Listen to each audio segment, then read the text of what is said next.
नमस्कार। तो आइए अब हम आप पहुंचे हैं प्रतापगढ़ के अहियापुर गांव में स्थित बाबा बेलखर नाथ के धाम पर। बाबा बेलखर नाथ धाम यहाँ के लिए तो प्रसिद्ध है ही, किंतु इस अंचल के साथ साथ अपने प्रदेश के लिए और देश के लिए भी मामा बाबा की महिमा का गुणगान युगों युगों से चला आ रहा है। एक कथा यह है कि बाबा बेलखर नाथ की स्थापना मूलतः राजस्थान के रहने वाले सूर्यवंशी बेलखरी राजपूतों के द्वारा की गई थी, जिस कारण से इनका नाम बाबा बेलखर नाथ पड़ा। और दूसरी कथा क्या कहती है? दूसरी कथा कहती यह है कि जिस समय इस क्षेत्र में बाबा का प्राकट्य हुआ, इसके पीछे भी एक कथा है, वो मैं आपको बाद में सुनाऊंगा। जब बाबा का प्राकट्य हुआ उस समय इस क्षेत्र में विप्लव वृक्ष से आच्छादित जंगल हुआ करता था। विप्लव वृक्ष आप सब जानते हैं, बेल, और बेल पत्र बाबा को बहुत पसंद है, इन्हें हम सब अर्पित करते हैं। तो बेल पत्रों का वो जंगल होने के कारण जब यहाँ प्राकट्य इस शिवलिंग का हुआ, जिन्हें आज हम बाबा बेलखर नाथ धाम के नाम से जानते हैं, तो इनका नाम पहले बेलेश्वर महादेव हुआ। बेलेश्वर महादेव से कालांतर में अपभ्रंश होकर वही बाबा बेलखर नाथ हो गया। यह दूसरी कथा। किंतु इन दोनों ही कथाओं से इतर एक और तीसरी कथा है, और वो कथा जुड़ी हुई है पौराणिक काल से। और उस कथा के अनुसार ये उल्लेख मिलता है कि भगवान श्री राम जब अपने वनवास के दरमियान इस तरफ से गुजर रहे थे, तो उन्होंने भी आकर बाबा बेलखर नाथ धाम के दर्शन किए थे, यहाँ पूजन किया था।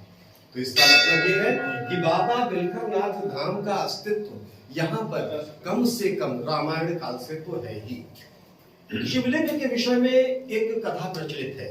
कहते हैं जब विप्लव जंगल थे, यहाँ कहीं कुछ नहीं था, तो एक लकड़हारा वो लकड़ियां काटा करता था। वो आया और लकड़ी काट रहा था इस क्षेत्र में, और अचानक उसकी कुल्हाड़ी किसी चीज से टकराई।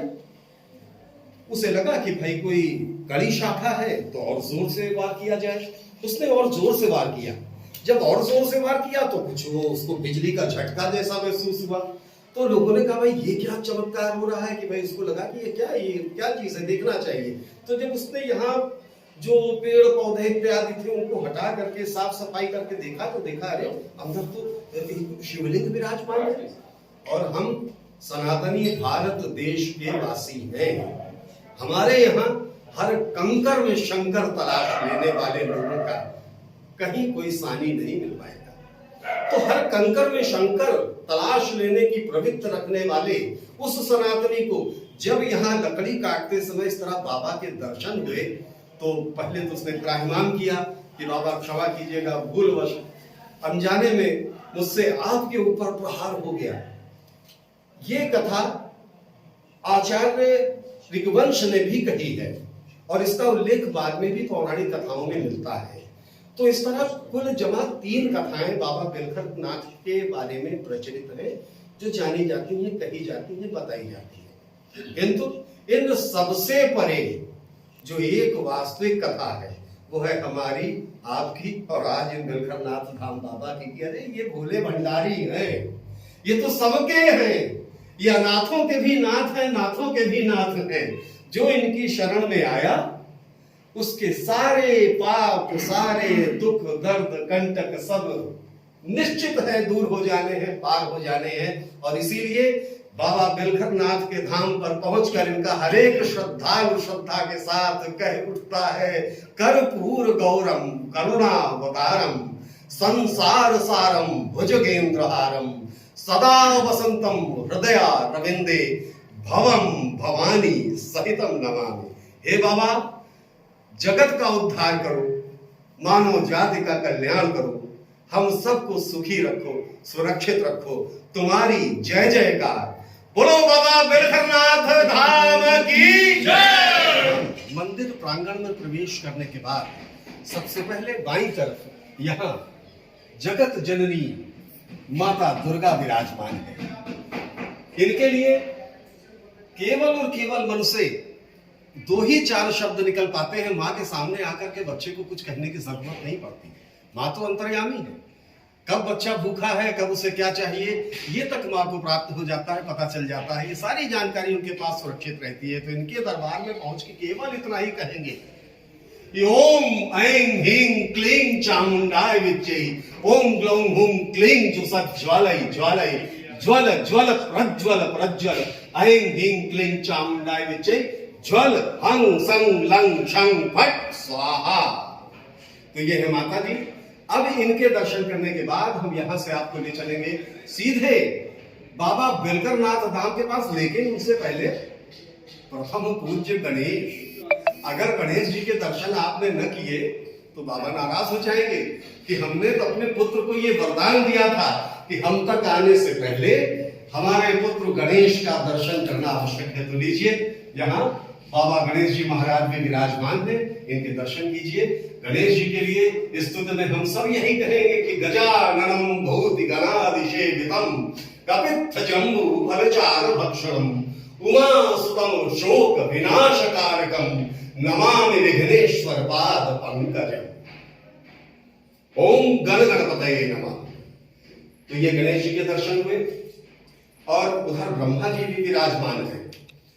ब्रह्मा जी और गणेश जी के बीच में ये मूर्ति किसी देवी की प्रतीत होती है, माँ पार्वती। तो ये निश्चय ही माँ पार्वती होनी चाहिए।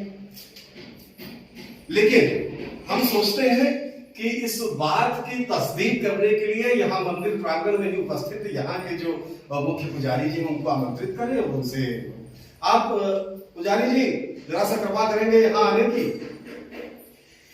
ये गणेश जी महाराज की प्रतिमा है जी, ब्रह्मा जी की है जी, और बीच में माता पार्वती, माता पार्वती। जैसा कि देखिए हमारे कैमरा पर्सन ने पहले ही इंगित कर दिया था कि ये निश्चित, ये देखिए इतना तो अंदाज हम सनातनियों को हो जाता है कि भाई अगल बगल ब्रह्मा और गणेश उपस्थित हैं, शिव धाम पर उपस्थित हैं, तो ये निश्चय ही माता पार्वती होंगी। तो अब माता पार्वती के दर्शन, गणेश जी का वंदन और ब्रह्मा जी को नमन करने के पश्चात हम अब सीधे आपको ले चलेंगे बाबा बेलखर नाथ जी के दर्शन करवाने। तो आइए चलते हैं बाबा बेलखर नाथ जी के गर्भगृह की तरफ। ये आप देखिए सीधे से उतरे, बस आप आ गए। ये मुख्य प्रांगण है बाबा बेलखर नाथ। मात्र 2 दिन बाद शिवरात्रि का मेला लगने वाला है। शिवरात्रि की तैयारियां चल रही हैं, बाहर सब कुछ सजता हुआ सा दिखाई पड़ रहा है और अंदर बाबा का कीर्तन चालू है। ये मुख्य धाम पे हम आ पहुंचे। गर्भगृह की तरफ हम लोग और सामने उधर नंदी महाराज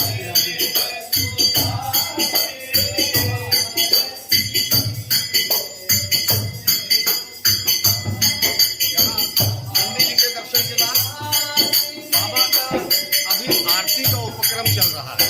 तो ये आरती हो जाए, उसके बाद हम ले चलते हैं आपको बाबा के दर्शन अंदर से करवाते हैं और हम सब उपकृत हो जाते हैं बाबा बेलखर नाथ के दर्शन।